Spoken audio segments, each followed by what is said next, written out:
Welcome to episode 93 of the Civil War Breakfast Club podcast. My God. Rude. Sic semper Moranis. Oh God. Funko Mary. You were saying? Okay. Anyway, our YouTube listeners YouTube viewers get to see that. Okay, here we go. Welcome to episode 93 of the Civil War Breakfast Club podcast. Tonight, I am joined by the guy that is going to have to throw all of his baseball support towards that team that I cheer for in Cleveland, Darren Weeks.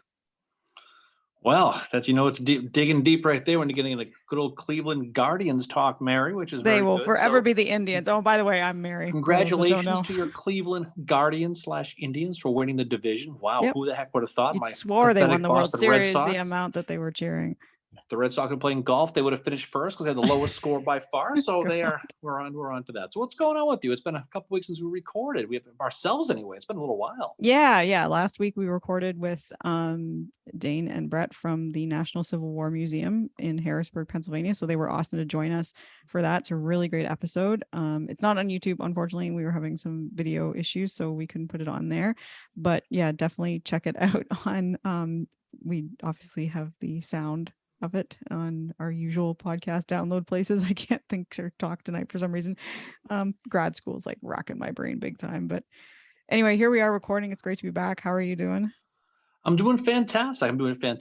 So I'm going to ask you, okay, what are you drinking tonight as we warm this one up? Okay, I am drinking Forever New England Game Day IPA by Cisco Brewers out of Nantucket. So obviously it's got the New England Patriots on the beer can there. It's pretty good actually. And I am drinking it out of, I can say the North Civil War Champions mug. And how about you? What are you drinking tonight? Well, thanks for asking me. I really appreciate it. I'm drinking, good old-fashioned Yingling, because that's what I had left in the fridge. And I'm drinking it out of my Antietam mug here, because this episode sort of dovetails a little bit into Antietam. We're not going to talk about Antietam really directly, but it sort of leads to it. So let me ask you have a nice question. hat, though, before we get into it. Thank you. I do appreciate have a very it. nice hat. It's our new company hats. Very, very cool. Thanks for noticing. I appreciate it. Let me ask you a question, Mary. And have you ever lost something really important to you? Maybe something that I don't know, maybe like a cell phone at a bar or something like that. I knew you were going to bring that up. Yes. That maybe something you really wanted to hold on to, but then it just couldn't find it. Did that ever happen to you? Yes, it has. It actually happened in Fredericksburg. Happened twice in Fredericksburg, and Gettysburg, as I remember. No, but listen, that's right, in Gettysburg too. I forgot about that. One battlefield at a time. So you'll be happy to know that losing important things has happened as long as there have been things to lose for the most part. Today we are going to talk about Robert E. Lee's Special Orders 191, or as they are commonly known as Lost Order 191. The Lost Order, it may be one of the most discussed and maybe, I don't want to say overblown, but certainly most dissected things, maybe in the entire Civil War, when you really think about it. And it's still very debated. And the thing that we want to do with this episode, it's one we've wanted to do for a while. It's something that interests us a lot is, this is a thing that there is still a lot of debate over. There's also a lot of misconceptions, especially around the timeline, which I know you're going to go into detail about that, but too, just the way it's been written about in the historical record, in a few secondary sources, I think has, it's portrayed a certain way. And the one thing, it's like, we're not being pro McClellan with this. It's sad we have to preface it like that, but we're not being pro McClellan. We're just trying to tell the story. And I don't think Lincoln's going to come into it very much at all, because this isn't really a Lincoln McClellan thing. This is like a McClellan and Army of Potomac and General Lee thing, right? Yeah, I mean, some historians make it out to be a really big deal, such as Stephen Sears, for example. He says, I quote, "In the annals of military intelligence, there is nothing quite like it." He goes on to compare it to the importance of the code breakers in World War II. Some historians really, use the finding of this order really to attack McClellan, as you mentioned, who sat on this discovered treasure for over 12 hours before doing anything about it. And as you read the sources and you read some of the primary stuff, you realize that it's a very confusing thing, as you can imagine. Yeah. Needless to say, Lost Order 191, if anything, is really a treasure trove of misconceptions. And it's really definitely something that you really want to take a deep dive into to see how important the discovery of this lost order really, really was, right? Yeah. So I hate to do this. I hate to do this, but we have to turn back time again and go back in the Wayback If I Machine could for you. turn back time. The beginning of Lee's 1862 Maryland campaign to get Yep. a full picture of this, right? Now, you probably don't remember we did the episode of this because this is back during your dark black hair days. So you probably forgot about this one, Agree. okay? But we have to talk about it. The summer of 1862, there was that real sea change for the Mhm. strategies of really both armies. Up to that point, the Confederacy was playing that really tight role of defense while the Union was on offense, right? George McClellan's Peninsula Campaign in Virginia. It's aimed to seize Richmond. That was underway. And the Rebs' primary goal was defending the capital from Mac's army, who felt that sacking Richmond could bring the end of the war, Mhm. right? That's what was going on. So the change occurred at the Battle of Seven Pines, or the Battle of Eight Pines, we like to Yep. call it, right? When Rebel Commander Joseph E. Johnson was injured, opening the door for Rebel President Jefferson Davis to appoint Robert E. Lee to command the Army. Mhm. This is after that fantastic one-day reign of Gustavus Smith, by the way. No one ever talks Yep. about it. Keep that in mind, right? Now, Lee, of course, everybody knows Robert E. Lee is the hero of the Mexican War. He's a commandant at West Point. Was really up to that point was really just a military advisor to Robert E. Lee. He Yeah. helped straighten out maybe the coastal defenses of Virginia. He helped the defenses of Richmond, but he really was just an advisor at that point, despite his background. Now, on July 1st, 1862, Lee is going to take command and it will change the Army strategy almost immediately. Yep. So instead of that playing defense that they were so used to doing, Lee decides the best defense is really a good offense, Mhm. right?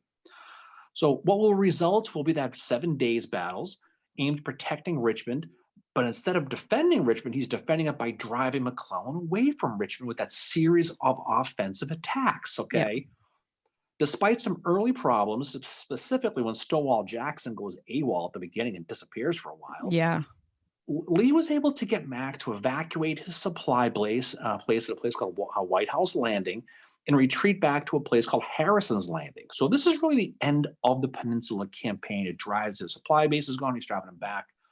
McClellan, he's going to call this retreat merely a change of base, which is a military equivalent of coming home drunk and telling your girlfriend you have a change of sobriety. That's kind of how it was, right? Fun fact, by the way, at this Harris's Landing is where Daniel Butterfield wrote Taps, Yep. by the way. So there Interesting. you go. Very cool. Many raised bugle calls. So for Lee taking McClellan off that dance floor opened the door to focus on another Union army also in Virginia. This is John Pope's Army of Virginia. Mhm. Okay.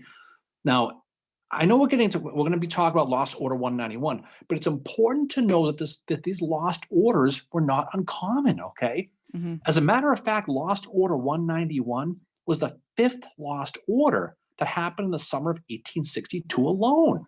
These things kept disappearing. While Lee was hunting down John Pope's army, like we just said, Jeb Stewart's cavalry was sitting in a place called Verdiersville, Virginia. This is on August 18th, 1862. Yeah. Jeb is sitting around by an unguarded ford, and he's waiting for Fitzlee to get there. He hears some horses in the distance. Oh, this is him. Turns out it's the 1st Michigan Cavalry. Oops. So Stewart's going to jump on his horse. He's going to haul ass to the woods to escape. But when he does, he leaves two important things behind. First, his plume hat. He Yeah. loses his hat. Yeah. Okay. Isn't this where Second, Buford gets his plume hat? He steals it from him. I'm Well, not doesn't sure steal it, but that's he where finds it.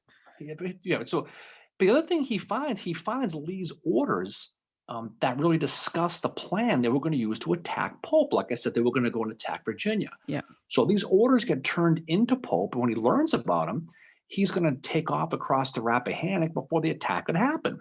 Okay, so this is another big battle. Yep. A week later, Catlet Station. Okay, Jeb Stewart's going to get his he's going to return the favor a little bit. He's going to raid Pope's headquarters this time. He's going to find a bunch of dispatches left behind, including troop numbers, reinforcements, all kinds of stuff. This intel was key in help setting up the Battle of Second Manassas a week later. Mhm. My point here is these lost orders that you hear about are not that uncommon. No. And No. And couriers as they were commonly caught all the time, and both sides gathered information on them about that were used in these battles. But some Yeah. though they make this Lost Order 191 this once in a lifetime thing. Oh my God. And the reality is not that it's not really true. We're going to talk about how the impact it did have, because it does have an impact Yep. specifically on Lee. For the most part, it wasn't something that just never happened. It happened No, actually and quite a bit. it is made out to be that way. Like if you read Sears, and I mean Sears is amazing. I mean, Landscape Turned Red is a great, amazing book about Antietam. He's got a book about Gettysburg. But if you're to read him, it seems like, oh my God, this is like the first and only time this has ever happened. And like you said, that's not the case. And like my question is, why don't we hear about these other lost orders? Because it's really intriguing, because if it makes you wonder how many of these lost orders are connected to certain battles happening, and why we just don't talk about them more. But you have to remember too, like it's the 1860s. They're not texting each other like we do today. These are like couriers that are taking them places, right? And in some cases, they're being delivered by spies too, right? And spies get Right. caught, you This one know. was a big deal because the players involved, the rumors that came out afterwards, the media making a big deal about it. Yeah, and But just the whole thing with like, oh, I didn't lose them, as we'll get to it. Spoiler alert: D.H. Hill being like, I didn't lose it. no, no, but just get to the timeline just so we can get there. So after the Second Manassas, that hammer versus nail Confederate Hmm. victory that we talked about on our second episode, Mary. That's how long ago we Yes, talked about Second that Manassas, was right? like over 2 years ago. Pope's going to fall back into the defenses of Washington after getting his butt handed to him by Yep. Lee and Jackson and Longstreet too. But back at the White House now, Lincoln and that administration, they're at this crossroads now trying to figure out what the heck's going on with the war in the East right now. Hmm. McClellan failed to seize Richmond. The arrogant John Pope, who's used to seeing the backs of the enemies running, Hmm. got his ass kicked at the old battlefield at Bull Run. Yep. So on September 3rd, 1862, Lee's realizing that the army's in kind of a disarray. He's gonna write a letter to his boss, Jefferson Davis, and in it, he's going to explain that he wants to take the war into the North, into Maryland and Pennsylvania. Now, why does Lee want to go into Pennsylvania or Maryland, right? Yeah. Obvious reasons. He Yeah. thinks he can help flip the neutral state to the Confederacy. He says, we go in there, they're a Yep. border state, maybe we can get them to flip. The supplies is always a thing. The war had been in Virginia for a little while now. He wanted to get Yep. out of there and help feed his army. Well, yeah, The because third thing, oh, sorry, go ahead. also, the third thing was the politics. I mean, the Hmm. midterms were coming up here, and there were people in the North who were already tired of the war. So if you put yourself in Lee's situation, there's really no loss with this, because that the Union Army in the East is kind of in shambles. Your They army is doing are. really well, and you're doing well, and you have every advantage to do it. Yeah, exactly. Yeah, the army, you know, the army in the East that has been defeated at Second Manassas are not doing very well. One soldier was quoted as saying, "The whole army is disgusted. You need not be surprised if success falls to the rebels with astonishing rapidity." So they think it's going to happen soon.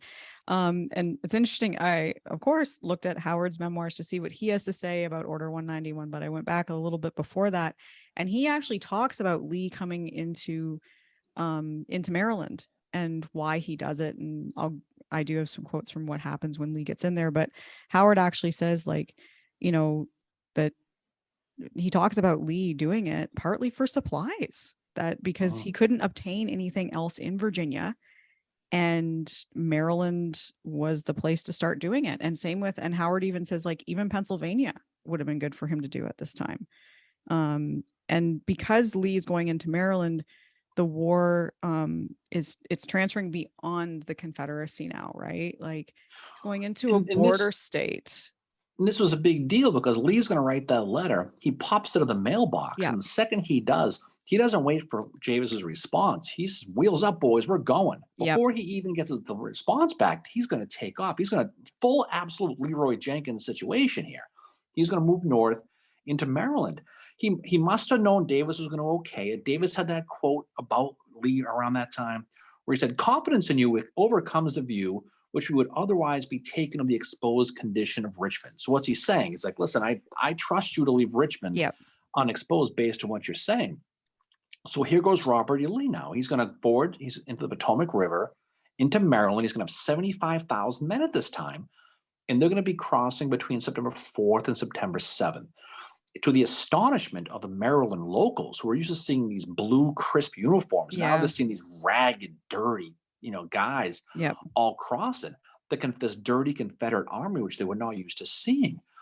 In Maryland, the Rebs started singing Maryland, my Maryland, and added that phrase, Dear mother, burst the tyrant's chain, Virginia could not call in vain. They're Hmm. singing as they're singing along. They Yep. guess they could write some songs. But what's funny is, they're going to get into Frederick, Maryland. Okay, it's a town just over the border.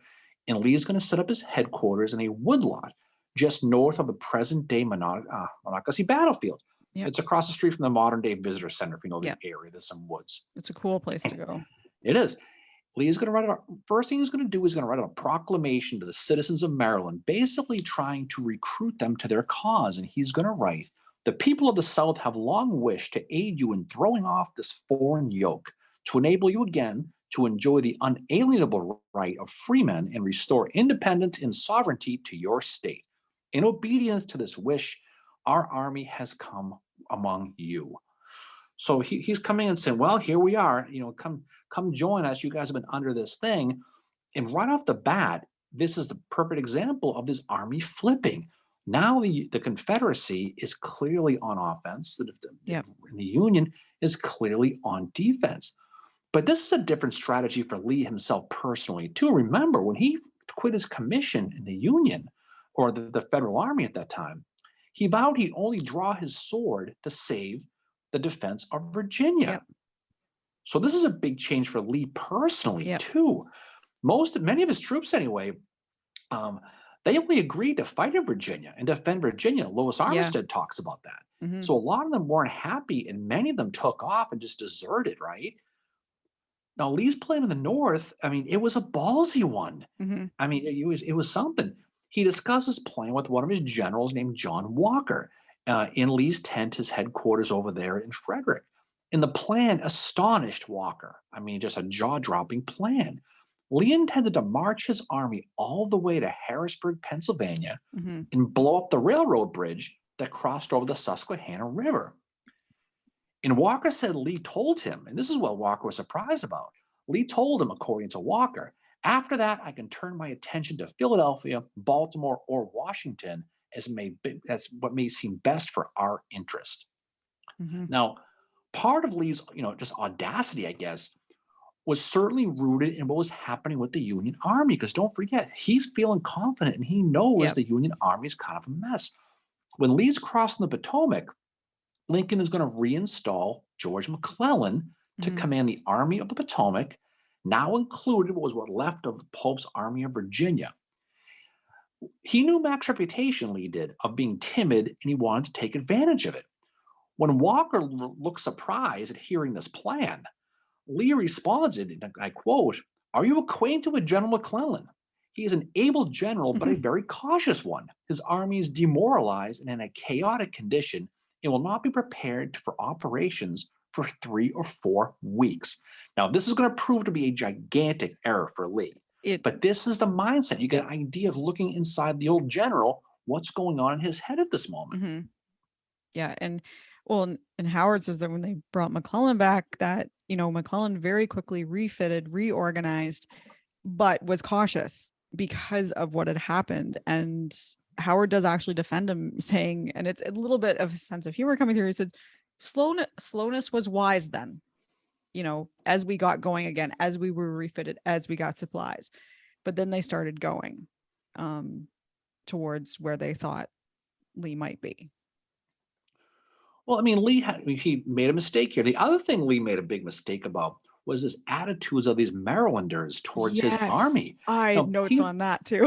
He's expected to be welcomed with new recruits. He thought he was going to get a Laurel and Hardy handshake in the town square. And the Rebs really got a chilly reputation. Yeah. Right?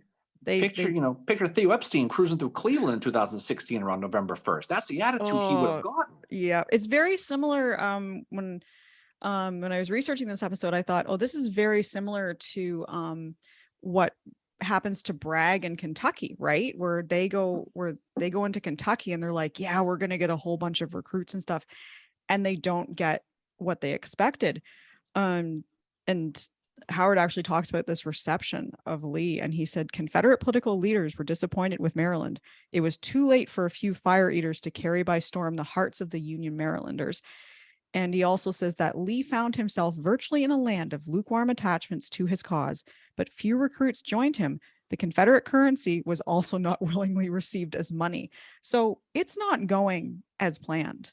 And at the same time, Lincoln has issued a call for more volunteers as well. And that's another reason why Lee wants to get in there and recruit. But like, as you said, like they are not getting a warm reception at all. But there was some who were courteous. Yeah, there was a some. I few. mean, there was a few. For the most part, they had to deal with the unfriendly citizens of Maryland, and some welcomed them, like I said, but most weren't very thrilled to see them. There was no DQ cards handed out at all, I which was is just going probably to why say, could you imagine rolling up to the DQ and handing over the Confederate currency? And it's they're like, we don't probably accept why that here. it's probably why Jubal Early took all the ice cream 2 years later when he went back through there. Probably. Just keep that in mind, Took okay? it It all from the goes back to DQ.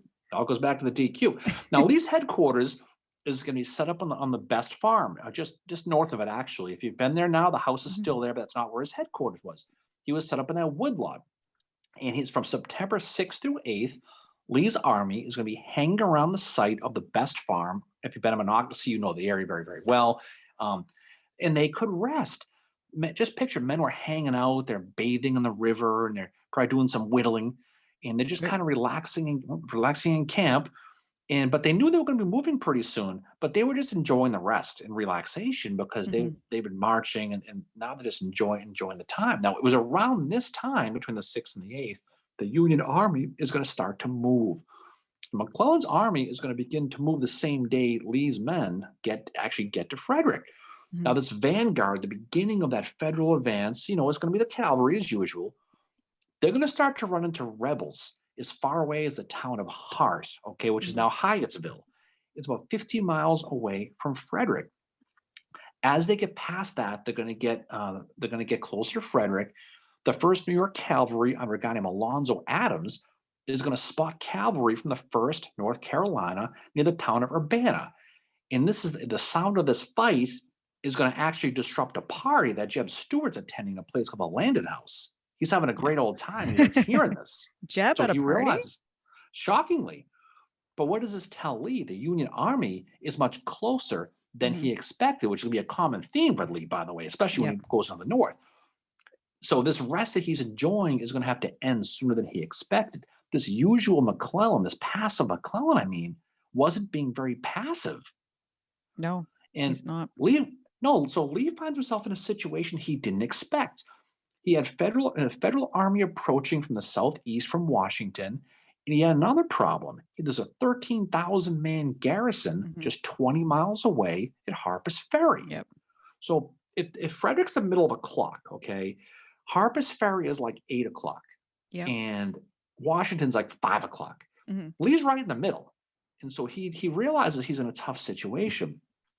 Lee had hoped that his presence in Frederick was going to scare off the troops at Harper's Ferry and make them leave without a fight. But they didn't do it. They stayed. Knowing he was stuck in the middle of two armies, Lee needs a plan. So on September 9th, 1862, he's going to sit at his headquarters, he's going to pull out his pen, and he's going to write a plan called Special Orders 191. Now, Special Orders 191 has been a misinterpreted thing forever, like we talked about. Some say it was Lee's battle plan. Okay, it was absolutely not. It makes no reference to what his ultimate plan was. Special Orders 191 was merely a marching order. It was who's going where. Now, I want to paraphrase this real quick, okay? Special Orders 191 had 10 points, 10 paragraphs, listed, and it was listed in Roman numerals 1 through 10. I'm going to leave out 1 and 2 for now and focus on 3 through 10. And there's a reason why. I'll tell you later, okay? Roman number 3. It says on September 10th, Stonewall Jackson's left wings, no corps yet, we're still talking wings, the divisions of A.P. Hill, Richard Ewell, and John Jones, they're going to pass through Middletown and move towards Sharpsburg to take control of the Baltimore Ohio Railroad. That's the third point. Number 4 just says James Longstreet's right wing is going to move west. Robert E. Lee is going to be with him towards the Catoctin Heights and over South Mountain, and they're going to head to Boonesboro, and they're going to chill and they're going to wait there.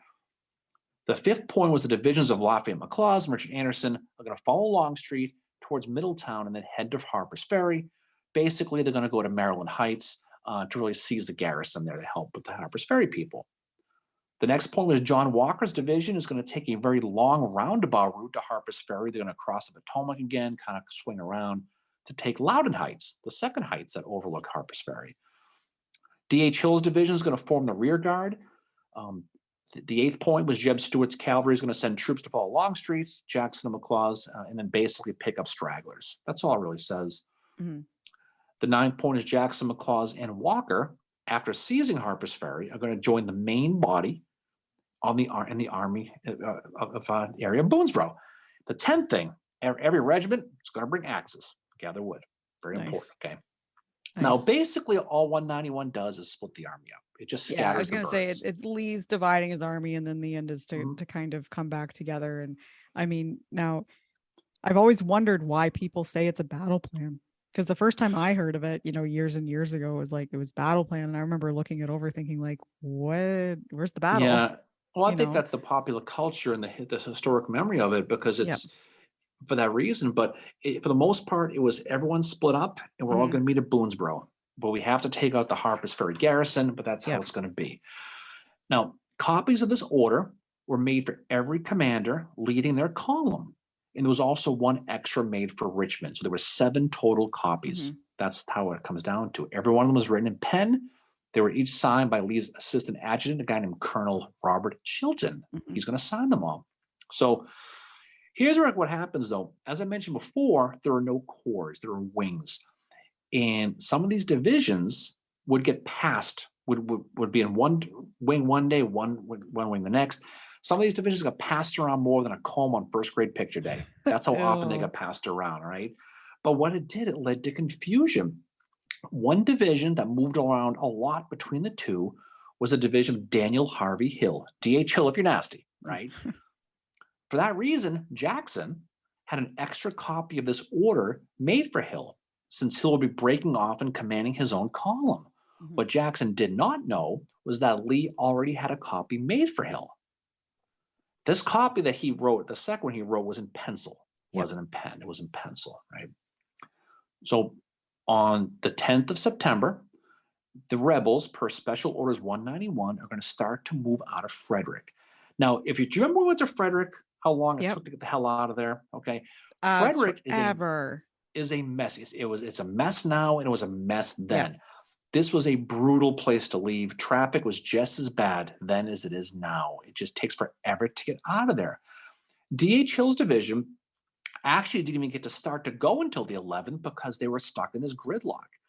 The day they left, the Union Army out of the 9th Corps is going to start to arrive, and they're actually going to skirmish the rear guard of Lee's army. This is going to be Wade Hampton's guys. So the Rebs are leaving almost exactly. It's like a hermit crab. Rebs go, here comes the Union. They take the same exact spot. Hill's division had to wait all day on the 10th of September in a place called the Myers Farm. The Myers Farm is about a mile north of where Lee's headquarters was in the old battlefield of Monocacy. It's a gravel pit now. Unfortunately, they tore the whole thing up. It's all rocks, but they had to spend the entire day there on the 10th of September until they could finally move out on the 11th. So what happens on the 13th now is McClellan's army is pouring through the Best Farm area. They're rolling into Frederick. They're taking up that whole area.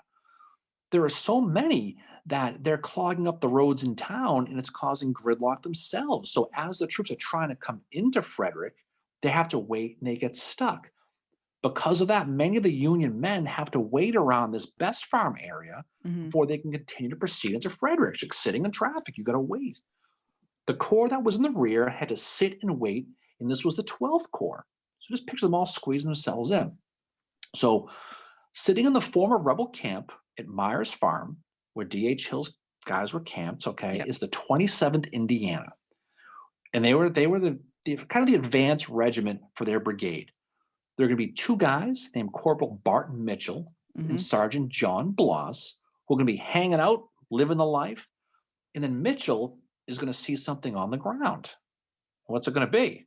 It's going to be an envelope, and he's going to open it up. And in that envelope are 3 cigars and the order 2 cigars And I've read both. There's some say 2, some say 3. Anyway, two cigars. And a Order 191 written in pencil. Right. So what's interesting how the Rebs did this is when the rebels delivered their messages, it was kind of like an early version of kind of like a certified mail situation. Yep. What they would do is they would take the note and they'd put it in the envelope and they'd seal it. And the courier would drop it off to wherever it was intended to go. So if I'm sending you a courier, you're going to get the letter, you're going to open it, you're going to take the letter out, you're going to sign the empty envelope and give it back to the courier. He's going to take it back to where he came from so they know you received it. So his empty envelope, it's signed by D.H. Hill, it's signed by James Longstreet. Okay, he got it. So that's how they do it. People debate the 3 cigars versus 2. I think it's 2. I'll tell you. I've read 3. And also the other myth about this is there are some sources that say that the order was found wrapped around the cigars and there was no envelope at all. No, that's wrong. It was definitely an envelope that was inside the envelope, no question. So that's how they did it. Now Mitchell, he's going to, upon finding this letter, he knew it was something important. So he brought it to his boss, a guy named Captain Peter Kopp, who then took it to the regimental headquarters. Eventually it's going to find its way to Frederick, to McClellan, but we'll talk about that here in a little bit. And we should mention the time that the order is found. It's found around noon on right. September We're going to get to all that right. Yeah. And so it's funny, but after the war, it's funny how you were talking before is why is this whole thing important, right? After the war, this 191 became such a big deal that everyone wanted to take some kind of credit for it. There was a guy named David Vance. He's the one who says, I found the damn thing. But fortunately for Mitchell, Sergeant Bloss, he wrote right afterwards, and both Bloss and Mitchell got wounded at the cornfield in Antietam soon afterwards. But Bloss is going to write that Mitchell found this letter along with 2 cigars. That's why there's 2, because that's what Bloss says, okay? But who knows? But that's what he says. Everyone wants to know what happened to the cigars. Who knows? I think they smoked them, because why wouldn't they, right? Well, why not? I would. But there's so many conspiracy theories about this order. Like we said, after the war, most in the Confederacy blamed D.H. Hill for losing his orders, right? He denied it until his dying day. He actually had the damn order, the one in ink. And it's down in the University of North Carolina right now. If you want to go see it, that's where and if he's got his order, he's not going to be wondering, where did this go? But then the other thing is like whoever was sending that order, were they not wondering when they didn't get the envelope back? Well, that's the thing is they were all moving out, and it was kind of that's the whole thing. Did no one question where's that empty envelope?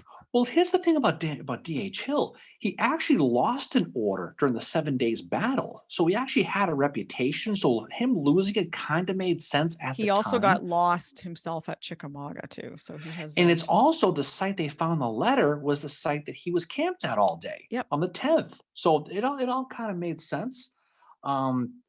And so that's who the heck knows, okay? But there's a theory that came out afterwards that it was actually Henry Kidd Douglas who lost them after Thomas Rosser, he said a cigar-smoking member of Jackson's staff had them fall out of his pocket. And that was a direct hint at Kidd Douglas. It's unlikely that it was him. And who knows if Rosser had any kind of bias against Kidd Douglas or whatever. But I read that article too, and the article was it said that just remember Henry Kidd Douglas smoked cigars, and I'm like, okay, so just because somebody smokes cigars, it's now their fault that they lost the order. But I mean, it makes sense. He's camped on the same ground. He left his phone twice in Fredericksburg, and he dropped his orders in the 7th on the 7th Day battle. So it kind of made sense. It kind of played the part, right? But even there was even this thought that Lee had purposely left them behind as a rope-a-dope, and when a Levy's here, as he's twisting his mustache, and But here's the thing that's weird about this: there's a lot of things that don't make sense about this. On the 12th, it rained all day. It poured. Okay, when they found the envelope on the 13th, on the ground was bone dry, and no one can explain that. It's one of the mysteries of the order. The envelope was bone dry, even though it rained the previous day. So who knows? I mean, it doesn't really matter. But regardless of who dropped them, the real mystery is when they were found. Now, no one doubts the date. It was the 13th of September. But the time of day is where this controversy lies with this thing. Yep. The time is important because it is the basis of the belief held by some historians, like Stephen Sears, you mentioned, who say McClellan had these orders early and did nothing with them. Some say he did nothing but 12 to 18 hours while Lee happily danced away. And that's just not really true. It's just not. No, His McClellan rep was doing stuff that day. Right. McClellan's reputation is kind of what fuels it. And if you look at the timeline, it paints a very clear picture Hmm. that Mac did not sit on his ass with these orders. There's a reason why there's this confusion. Now, General Alpheus Williams, commander of that 12th Corps, and he is owner of the best facial hair in the Civil War, by the way, and that's Yeah. not debated. There's no controversy with that. He, like many of his soldiers' diaries, and has included all right that they all got to the site of the best farm around noon. Yep. So that's pretty sure when they think they're going to get there. But there's a source that says they got there earlier. And the reason why people think that it's earlier is from a story told by the hero of Kernstown, Nathan Kimball. Hmm. According to Kimball, who was part of the Second Corps, he rode ahead to meet with Sergeant Bloss, one of the men who found the cigars the order Yep. was found. Bloss happened to be Kimball's nephew, because of course he is. Yeah. Okay, and according to Kimball, Kimball took the letter personally, right to McClellan, What? which is just. And after the war, a lot of the troops just chalked it up to the ramblings of an old man. Said there's no way in hell he did. I But thought it was that's what he was Alpheus telling to. Williams that took it to him. But if you're looking for a source Yeah. saying it was early, there's your source, which Yeah. is kind of maybe the genesis for a lot of this stuff. Hmm. It's more likely that the orders were probably sent, they were probably found, I would say probably between noon and 2 o'clock on the 13th, Yeah. realistically, right? So what's Mac doing at this time? Most He's doing a accounts, lot. most accounts have McClellan arriving in Frederick around 10 o'clock in the morning. This is Frederick town. If you know the area, Frederick, the town, is not where the best farm is. It's further, it's northeast, and it's with all the people, the congestion, it's a mess. So it's not like the orders were not found at the best farm. That's not where McClellan's headquarters was. He was actually a little bit further away. So yeah, it's going to He's take a little bit of time for him to get those orders once they are found. right. He's going to meet with Ambrose Burnside in East Frederick, and then he's going to visit some troops from the Second Corps. Now, this is all according to the people who saw him. He went to West Frederick afterwards at noontime, and this is substantiated by the fact that he had a meeting to talk with some reinforcements to help Alfred Pleasanton, whose cavalry was trying to take the Catoctin Gap that afternoon. Yeah. So he was meeting with them to send replacements, some reinforcements rather. McClellan, and this is where the whole thing goes. This is where it goes off the wagon with this. Yeah. McClellan's going to send a telegram to Abraham Lincoln, the guy with the hat, okay? And this telegram is going to be time stamped. It's going to say September 13th, 1862, 12 M. Now, in this telegram, McClellan is going to say, I have the whole rebel force in front of me. The army is moving as rapidly as possible. I have all the plans of the rebels and will catch them in their own trap if my men are equal to the emergency. So clearly in this telegram, Mac is alluding to the fact that he has this order. Yeah. Now, 12 M normally means 12 noon. Yeah. But there's a problem, okay? Here's the problem. The copy Lincoln has from his person doesn't say 12 M. It says 12 midnight. Yeah. So what seems to back this up is the fact that the timestamp of when it was physically received in Washington is 2:35 a.m. on the 14th of September. So the timing kind of lines up. Yeah. And here's the other problem with this telegram.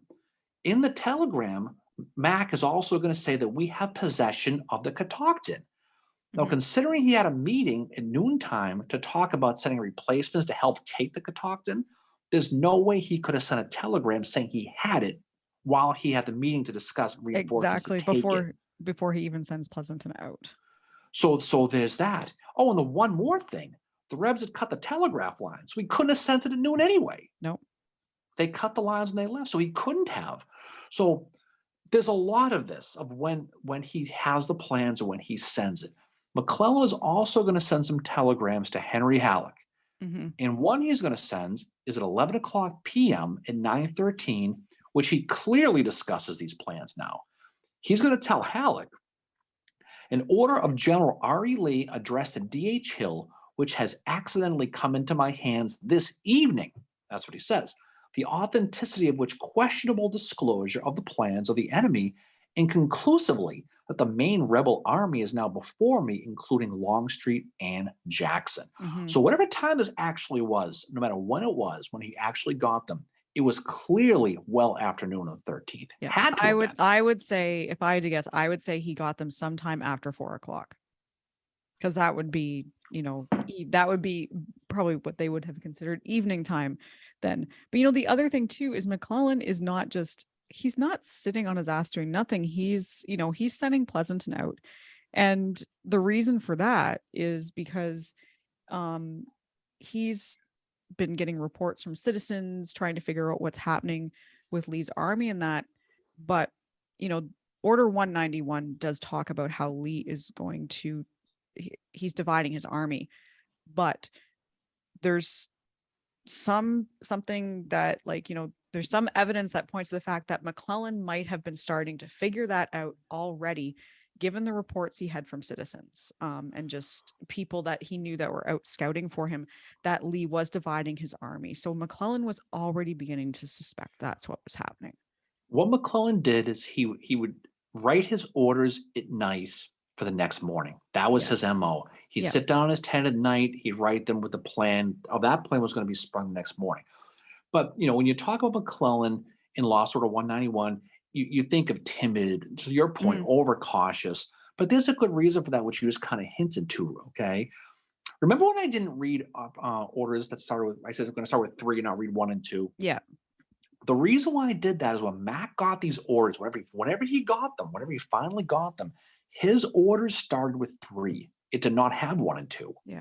So it started with 3. And that made him very scared for those reasons you talked about. Mm-hmm. Number 1 and number 2, truthfully, were nothing. They really were. Number 1 merely said, I don't want any soldiers in Fredericks because they hate us. Nobody in Frederick. And number 2 basically said, any soldiers who were too sick or don't have shoes, Major Walter Taylor is going to take them back to Winchester. Yeah. No mention he's going to make them pancakes in small mountains, but he's going to take them back to Winchester. That's all it said. Mm-hmm. But Mac had no idea what 1 and 2 said. So if you see all these movements and 1 and 2 are missing, it could be a concern. Don't forget, around this time, there are rumors in Washington that Mac clearly knew about, that William Loring's army was going to join Lee. Yeah. There was even rumors that Braxton Bragg was going to send a division up to defend Lee, right? Yeah. So he doesn't know this.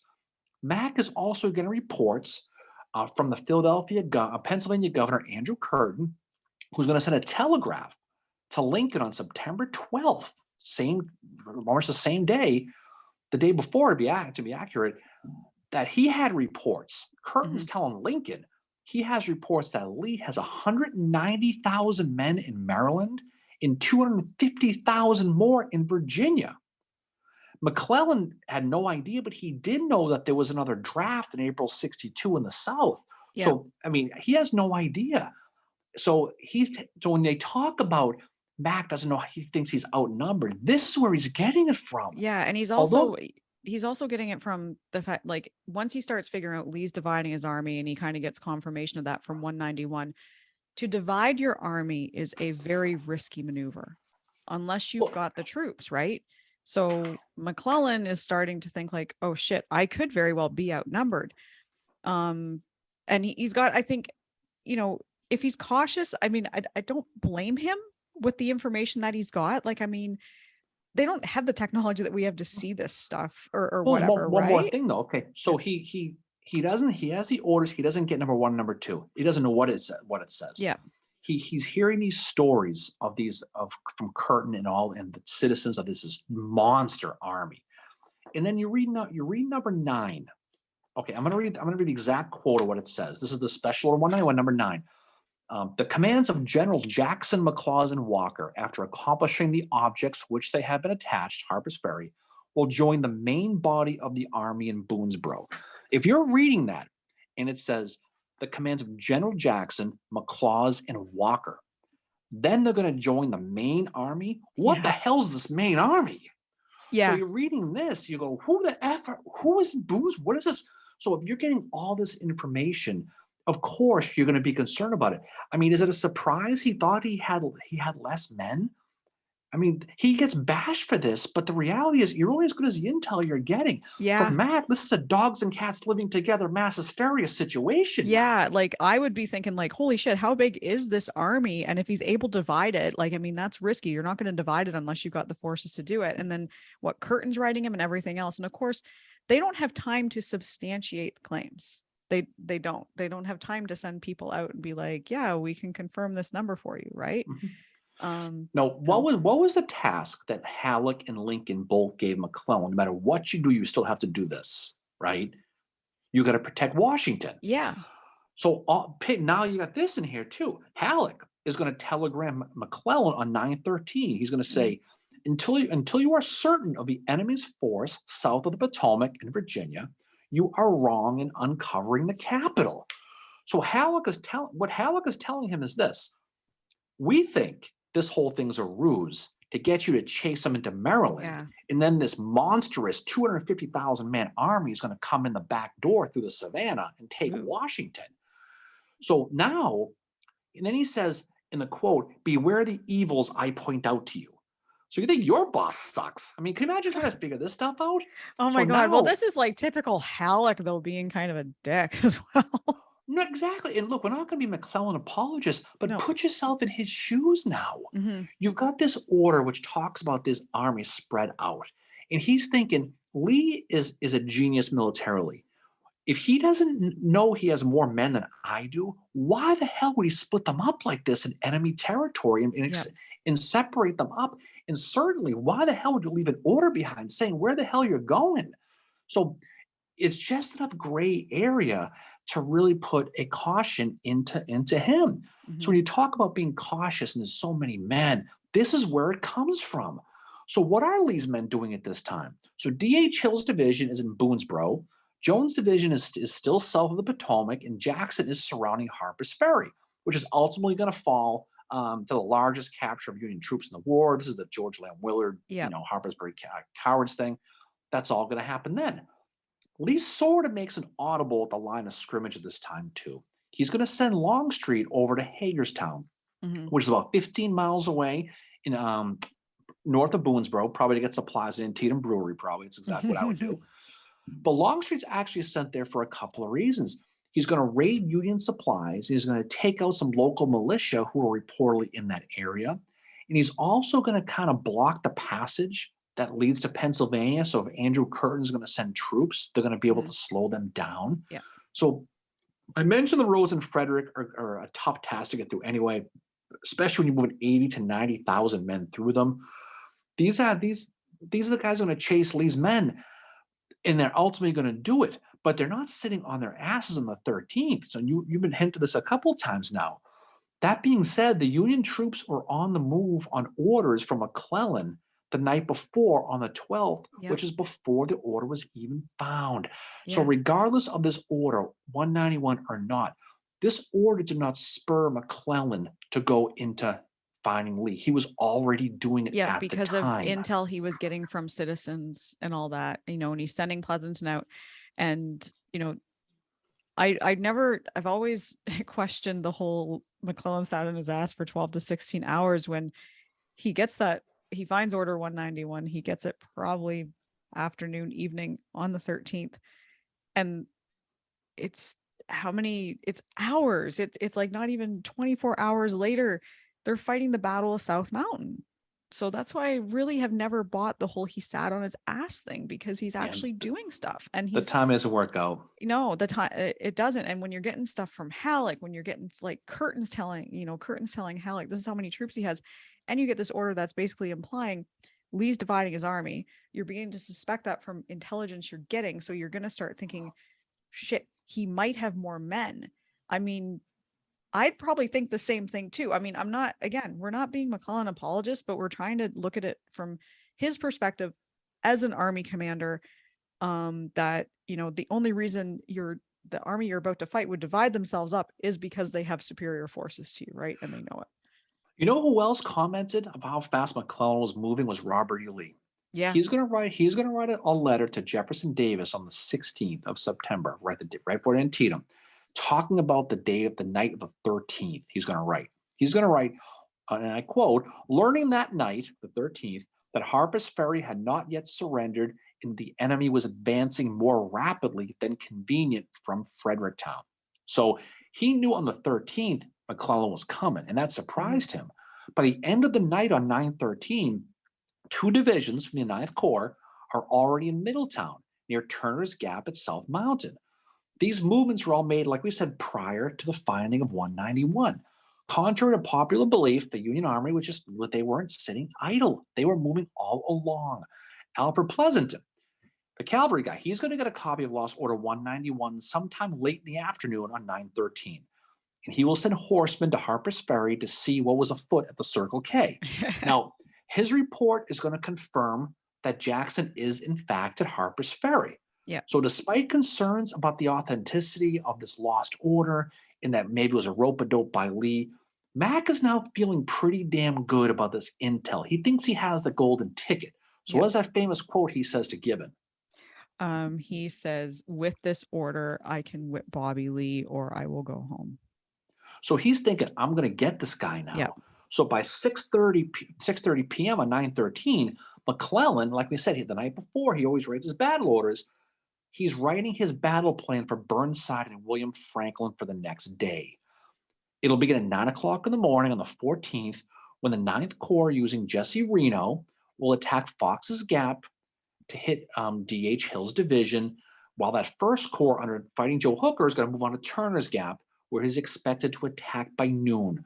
Turner's Gap, of course, will be the birth of the Iron Brigade, and of Yep. course, this is going to be the John Battle of Gibbon. South Yep. Mountain. Yep. So this is within hours. So this is probably Yep. going to be very soon afterwards. The rest of McClellan's army is moving too, but they're stuck in that human traffic jam that is Mhm. Frederick. Probably that construction we got stuck in. We had to go God, around I and remember around, that. What a nightmare. right? But the question that always seems to come up, too, there's many questions with this, is when did Robert E. Lee discover McClellan had a copy of this lost order? And this is another mystery, another enigma, if you want to call it that, Yeah. right? Now, we said before, based on the letter he wrote to Davis on the 13th, he already knew the troops were moving, and they were moving really quickly. Yeah. But those troops were tasked to move before the order. So they were kind of already going. And there's a lot of different stories of when this thing was. One story actually came from Lee himself. He talked about it in 1868. And this is kind of a mystery to and two. Lee says he did talk about it. He says that according to Lee, Jeb Stewart, he had a spy embedded in McClellan's headquarters who told him around 11 o'clock in the morning on the 13th of September that Mac became very excited about a piece of paper he found. Hmm. Now, the timing doesn't work out, first of all. No, 11 Because o'clock at in the morning. It's 11 Mac wasn't o'clock in the there. morning, well, Mac was there, but he Oh, was at this point he was moving around between yeah. East and West Frederick. He was meeting with Burnside. He was going to get the he was Mhm. not in his headquarters. Stewart also told Lee that the spy came to him around dusk on 9/13 while Stewart was at Turner's Gap and rushed to him with the news on horseback. Now, considering where Mac was, okay, he would have had to read the story at 11 o'clock in the morning per the spy. And the fact that Turner's Gap is about 10 miles away, it's hard to imagine that on horse it would have taken 6 hours to get there. Yeah. As you know, you can roller skate backwards with your bandana and your whistle and get there faster than 6 hours on a horse, realistically. There's that. The other issue with Stewart, up until about 2 o'clock in the afternoon, was at Catoctin, which is Mhm. about just 3 miles away from where Mac allegedly was. So wouldn't Yeah. the spy have just gone there for 2 o'clock and not? I Yeah. don't know. So Probably. there's a lot of things that don't make sense with Yeah. A what Lee lot of stuff with the says. timeline One does thing not that is make true sense. is on the 15th of September, Lost Order 191 was in the northern newspapers. Somebody Yeah. leaked it, which was a gigantic, in the middle of a military campaign, this strategic piece of military intelligence got leaked to a northern newspaper, and they read it in the Yankee Wow. papers. Now, no wonder William Sherman and Bill Belichick hate the media. If you think about it, Yeah. it makes total sense. Yeah. Yeah. Right? That's a huge thing for it to be seen there. And can't imagine what Lee's reaction was to that when he found out about it. So regardless when he Yeah. found it out, Lee did mobilize his men very quickly to Sharpsburg. So he pulled them out of Sharpsburg. So he likely knew about it. Not he probably had the combination of McClellan moving fast upon him. He Yeah. heard about it, and he did finally get to Boonesboro. He did blow the conch shell pretty quickly. Now, despite the idea that some people that Mac had Lee's battle plan, he didn't. No. And also, this order, when he found it, was 3 days old. That was Mhm. missing a section describing where Lee's men were going, not the ultimate plan, what it was, which to many accounts was Harrisburg. So the info McClellan received still left him in that gray area because of the info he was getting, which was proven to be incorrect, that came from Andrew Curtin and Henry Halleck. So the bottom line is this, right? Based on what he's hearing, he did think he was clearly outnumbered, and Yep. despite that, he still moved his men quickly to force Lee to fight at Sharpsburg, and he threw a real wrench into Lee's plan to invade Pennsylvania. There's no question that that's He what that did. did, Yep. No, right? he So did. Lost Order 191, the single greatest military intelligence coup in history, right up there with the code breakers of World War II. I mean, that's an eye of the beholder situation right Yeah. there. Is McClellan really unfairly blamed for being slow? I think he clearly is, because he Oh, I really think he wasn't is too. slow. He is. The He communication I that agree. Lincoln and Halleck um, was given to him just shows how fast he was clearly moving to prove that, right? Yep. What Lost Order 191 did do was it did give George McClellan a good idea where Lee's men were, but gave him no idea what the ultimate plan was. No. And the Union general was basically forced to make decisions in real time based on intel that was clearly wrong Yep. against a shrewd enemy who kind of knew how to fight, right? Exactly. Yeah. And I think too, what Order 191 did was it confirmed some of the intelligence that McClellan already had that was accurate, that Lee was dividing his army, but he didn't know numbers other than what he's getting from Halleck and, Andrew Curtin. And again, like I said, if your enemy is dividing their army, that's a risky move. So therefore, he's assuming that Lee must have large numbers, right? And like you said, like when they're supposed to all meet at Boonesboro, what does that mean? I'd be worried too. And I think I think McClellan does get unfairly blamed for this. It's really the timeline part of it that doesn't add up at all. Like there is no 12 or 16 hours that he's sitting on his ass. He's not. He's mobilizing his troops. He's writing out a battle plan for the next day. He's already sent Pleasanton out. He sent troops out on the 12th as well. So he's doing stuff. He's not just sitting there. Hmm. You know. But the one person who would disagree with Stephen Sears of the world when it comes to McClellan is Robert Lee himself. Mm-hmm. And he said this after the war about this 191. He says, had the lost dispatch not been lost, and had McClellan continued his cautious policy for 2 or 3 days longer, I would have had all my troops reconcentrated and he ended up calling the lost order a great calamity, is what he called it. Wow. So what resulted was Lee was basically pushed back to Virginia after cutting his invasion short, which ultimately led to the Battle of Antietam, followed by the Lincoln's Emancipation Proclamation. But what Lost Order 191 is going to do, it's going to end up being debated forever because there's Yep. so many sources that talk about it, and it became such a big deal after the war, finger pointing towards who lost it, glory of who found it, how important it was. Yep. Some people found it was more important than others. Was Lee using this to kind of as an excuse to why he got beat at Antietam, even though he really didn't? It was close, but he did get driven back. So it's tough to say. It'll never be a fact. That's why you're going to have different historians who are going to use it to bash McClellan. Yep. There are going to be others who are going to use it to praise McClellan, and then everywhere else is somewhere in the middle. Yeah. So make up your own mind. Exactly. Read up on 191. Yeah. Decide for yourself what it was. My own personal opinion is I think the Union Army moved faster than expected. I think Lost Order 191 gave them a little bit of a push, although they were already starting to go there. But clearly what it did do is it did force Lee to concentrate on the banks there at the Antietam River and Antietam Creek. And what it did is it did force him to cut his plan short instead of going to Harrisburg. So if you look at the big picture, he didn't make it to Harrisburg, and of course everybody knows he's going to try again a year later. Mhm. But at the end of the day, what it did do, it did give that Union Army that shot in the arm they needed. Lee promised his cabinet that if he pushed Lee back over the Potomac River, he was going to issue the Emancipation Proclamation, which led to a lot of things like arming free black Yep. slaves, free black men rather, join the army, and all the stuff he did. So you can make a case that's very important. You can make a case that's not important. So there you have it. Decide for yourself.